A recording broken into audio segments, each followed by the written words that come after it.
अगरबत्ती जापू मेवो गंछो ऐं तुलसियो गॾिजी पंहिंजे कल्याण लाइ साहिबनि वटि आया दर्शन करे मथो टेकियऊं। पोइ ॿई हथ ॿधी विनती करणु लॻा त सदा बख़्शनि त गुरु महाराज असांखे अहिड़ो उपदेश ॾियो जो हुजूं बि गृहस्थ में ऐं कुटुंब सां पर तंहिं हूंदे बि उन्हनि खां उदास रहूं ऐं रफ़्ते रफ़्ते मोह घटिजी वञो। परोपकारी सतगुरनि हिननि ते दया हाणे फरमायो त जहिड़ीअ तरह ही राति ॾींहुं घर जे कमनि में कार्यनि में सुधारण में लॻा रहो था ऐं कॾहिं बि उन्हनि खे नथा छॾियो, तहिड़ीअ तरह बाणी पढ़ण ऐं ॿुधण सां बि दिलि रखो ऐं शब्द में जेको सतगुरनि अर्थ रखियो आहे तंहिंखे बार बार पंहिंजे अंदर में वीचारियो त सतगुरु छा फरमायो आहे ऐं असीं छा करे रहिया आहियूं। अहिड़ीअ तरह दर्जे ब दर्जे पंहिंजे मन खे सिधी राह ते आणियो ऐं अमृत वेले सतगुरनि जो ध्यानु धारे गुर बाणी पढ़ो ऐं गुरसिखनि सां मिली उनजो अर्थ वीचारियो त अवांजा सहजे ई कल्याण थी पवंदा। अहिड़ीअ तरह जहिड़ीअ तरह पाणीअ जो सिलो मथे ते रखी हथ ॿिए कम में लॻा हुआ आहिनि, वात सां ॻाल्हाइबो बि अचबो आहे ऐं पेरनि सां पंधु पियो कबो आहे त बि मन दिले न हूंदो आहे। पोइ सभिनी उजवनि खां कमु वठंदे बि न कि दिलो किरंदो आहे न कि लेटंदो आहे, पर उते जो उते धरियो रहंदो आहे। तहिड़ीअ तरह पंहिंजी विरती निश्चल करे रखो त गृहस्थ जे लोॾनि छोॾनि खां मन रूपी दिलो सलामत बची पड़ेव ऐं अंत समय कल्याण थी प्राप्त थियो। इहो उपदेश ॿुधी चारई सिख पंहिंजी विरती टिकाए गृहस्थ में रही अंत समय सतगुरनि में समाइजी हिकु थी विया। प्यारा पढ़ंदड़ असांजे सिरमौर ऐं श्री गुरु रामदास साहिब जंहिंजे प्यारे परजंद श्री अर्जन साहिब खे लाहौर में रहे केतिरा महीना थी विया आहिनि ऐं हू साहिब पिताजन जे दर्शन लाइ अचूं आशाइजियूं कयो पिया निहारनि त इजाती साहिबनि जी चिठी अचे। तंहिं करे असीं बि पंहिंजनि प्यारनि पाठकनि खे लाहौर ते वठी हली मिठड़े अर्जन साहिब धर्म जे रखियक जो दीदार था करायूं। जहिड़ीअ तरह गोविंदवाल ऐं अमृतसर में रही श्री गुरु रामदास साहिब जन वक़्त पे गुज़ारियो, तहिड़ी तरह अर्जन साहिब पिणु लाहौर में सिख संगत सां पंहिंजो समो व्यतीत पे कयो। लेकिन वक़्त व्यतीत कंदे भी श्री गुरु अर्जन साहिब खे अठई पैर गुरु जन जे प्रेम हूंदो हो। जंहिं वक़्तु हू साहिब मुंहं सां कुझु ॻाल्हाईंदा हुआ तंहिं महिल बि हिननि जे दिलि में पिताजन जी यादगिरी हूंदी हुई। ऐं जंहिं वक़्त में श्री गुरु अर्जन साहिब लाहौर में हुआ ऐं सतगुरनि संदनि यादगिरी न थे कई, इन ॾींहनि में जेके भी निकटवर्ती हाज़िरीअ में रहंदड़ गुरुजन जा हुआ से सभई पृथ्वी खां घणो डिॼंदा हुआ। हिननि खे कॾहिं बि श्री गुरु अर्जन साहिब जी यादगिरी न हूंदी हुई, छाकाणि जो पृथ्वी जो दबाव हिन ते अहिड़ो ग़ालिब पइजी वियो हो जो हू जीअं हिन जो रुख ॾिसंदा हुआ तीअं हरकत कंदा हुआ। कंहिं वक़्तु जेकॾहिं ॻाल्हियूं कंदे श्री गुरु अर्जन साहिब जो प्रसंग अची निकिरंदो हो त हू सभई भव जा मारियल पृथ्वी खे वेही साराईंदा हुआ ऐं कॾहिं भुले चुके भी श्री अर्जन साहिब जी साराह जो लफ़्ज़ हिननि जे वात मां न निकिरंदो हो। श्री गुरु रामदास साहिब जन भी पंहिंजे प्यारे पुट खे कॾहिं चिठी न लिखंदा हुआ, से फ़क़ति इन करे त ॾिसजे त श्री अर्जन साहिब असांजी आज्ञा में ॿधल रहे थो या हलियो थो अचे। ऐं ॿियो सबबु इहो बि हो त लोकनि खे प्रसिद्ध करे ॾेखारणो हो।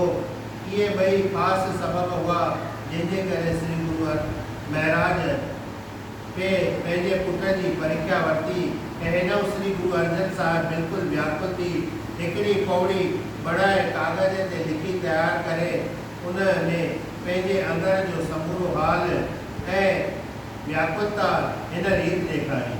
माज महिला पंजवा। मेरा मन लोचे गुर दर्शन ताई, बिरलाप करे चातक की न्यायी, तिरका न उतरे शांत न आवे, बिन दर्शन संत प्यारे जियो। हूँ भोली जियो भोल घुमाई, गुर दर्शन संत प्यारे जियो।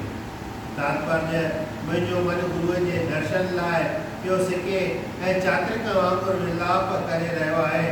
नका प्यास थी लहे ऐं नकी शांति थी अचे। प्यारे संत जन तव्हांजे दर्शन का सिवाय मां उन्हनि महापुरुष सतगुरुअ जे दीदार तां बल्हार वञा ऐं सदके थियां। अहिड़े क़िस्म जी चिठी लिखी श्री अर्जन साहिब हिकिड़े सिख खे ॾिनी ऐं उनखे चयूं त पिता श्री गुरु महाराजन खे ई अरदास करे वञी ॾे ऐं जॾहिं स्वामी उहा खोले पढ़े तोखे हुनजो जवाबु ॾियनि तॾहिं वरी हेॾो हलियो अचिजे। सिख इहा आज्ञा पाए चिठी खणी अमृतसर में आयो। सतगुरु सचा पातशाह उन वक़्तु मंदर में हलिया विया हुआ, तंहिं करे सिख उहा चिठी उन ई खणी हिते वियो त दरवाजे ते पियो गॾिजियुसि जंहिं हिन सिख खे पुटू माण्हू ॾिसी उते ई बीहण जो इशारो कयो ऐं पुछांइसि त किथां आयो आहीं ऐं हीअ चिठी किथां आंदी अथई। सिख जवाबु ॾिनो त लाहौर खां आयो आहियां ऐं हीअ पत्रिका श्री गुरु अर्जन साहिब जन ॾिनी आहे त वञी हिन जो जवाबु श्री सतगुरनि खां वठी अच। इहो ॿुधी तुर्चे हिन खे वॾीअ सिख विचां चयो त इहा चिठी मूंखे ॾे ऐं आउं तो सतगुरनि खे पहुचाए ॾियां, छाकाणि जो तुंहिंजे वञण जी हीअ महिल न आहे। सुभाणे वरी हिन चिठीअ जो जवाबु वठी वञिजे। लाहौर सिख एतिरो ॿुधी धर्मशाला ॾांहुं हलियो वियो। पुठियां तिरथे इहा चिठी खोले पढ़ी ॾिठी त उन में सुर सां टुकूं लिखियल पयूं हुयूं जीअं चइनी पातशाहनि बाणी बढ़ाई आहे ऐं उन में श्री गुरु अर्जन साहिब पंहिंजो प्रेम ॼाणायो आहे ऐं मिलण जी अभिलाषा ॾेखारी अथसि। तंहिं करे हिन कपटीअ उहा चिठी पाण वटि लिकाए छॾी, छो जो हिन सम्झो त मथां हीअ चिठी पढ़ी श्री गुरु महाराजनि खे बि संदसि प्रेम जागे ऐं हिन जी मिठी बाणी ॾिसी खेसि घुराए करे गादी ॾियनि। अहिड़ो वीचार करे प्रिथे उहा चिठी पाण वटि ई रखी ऐं सतगुरनि ताईं न पहुचाई। जॾहिं सुबुह थियो लाहौर सिख जवाबु वठण लाइ थिए वियो त प्रिथे खेसि वरी बि ॾिसी वरितो ऐं खेसि पाण वटि सॾे चयसि त मूं चिठी सतगुरनि खे ॾिनी ऐं सतगुरनि इहा पढ़ी बिल्कुलु ख़ुशी ॾेखारी ऐं फरमायो अथनि त हिते सभु कुशल कल्याण ऐं सुख आनंद आहे। ऐं श्री गुरु अर्जन साहिब खे वञी जवाबु ॾिजे त स्वामी फरमायो आहे त हू उते लाहौर जी संगत सां मिली गुज़ारिन ऐं सिखनि खां सेवा वठंदो रहे। एतिरो ॿुधी सिख लाहौर ॾांहुं पंधु पियो। आख़िर पंधु लताड़े लाहौर में अची पहुतो। अची श्री गुरु अर्जन साहिब खे समूरो अहवाल सुणाई। श्री अर्जन साहिब सिख जे वातां इहा ख़बर ॿुधी ॾाढो फिक्रमंद थिया त बसि श्री सतगुरनि मूंखे विसारे छॾियो। चयो अथनि त जेकी चुल्हे ते से दिलि ते जे चुल्ह से दिलि ते ऐं जेकी परकुट पिया से चित तां विया।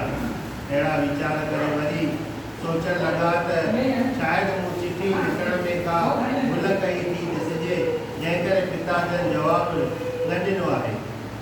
पर वरी पे ख़्यालु कयूं त हू अंतरजामी आहिनि, कीअं न मुंहिंजे प्रेम खे ॼातो हूंदा।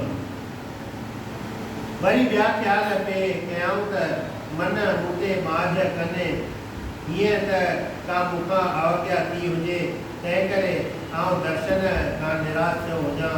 नेठि दयाल आहिनि, ज़रूरु मूंखे सलाए मथे ते हथु फेराईंदा ऐं मुंहिंजी अवज्ञा बख़्श कंदा। अहिड़ा ख़्याल करे आख़िर सांत में रहा पर दिल में सिक ॾाढी हुअनि। इएं कंदे बि केतिरा ॾींहं गुज़री वियनि। नेठि कुझु ॾींहं गुज़रण खां पुॼाइण वरी अची खेनि बिल्कुलु सिक जागी। तंहिं करे कागज़ जो टुकड़ो खणी जेका पहिरीं बाणी लिखी हुयाऊं तंहिंजो ॿियो मिसरो ठाहियाऊं त तेरा मुख सुहावा सहज धुन बाणी चिर हुआ देखे सारंग पाणी। धन सो देश जहाँ तू वसिया मेरे सजण मीत मुरारे जियो। हम भोली जियो बोल घुमाई गुर सजण मीत मुरारे जियो। तात्पर्य हे धनुषधारी प्रभु तव्हां साहिबनि जे दर्शन ॾिठे ऐं ॻाल्हाइण ॿुधे घणो वक़्तु थी थियो अथव। हे मुंहिंजा सजण मित्र मुरारी वॾा भाग त उन्हनि देशनि जा आहिनि जिते तव्हीं हमेशह रहो था। हे सतगुरु सजण, हे दैत नासक मित्र, मां तव्हां तां कुर्बान थियां ऐं शाल घोरियो वञा।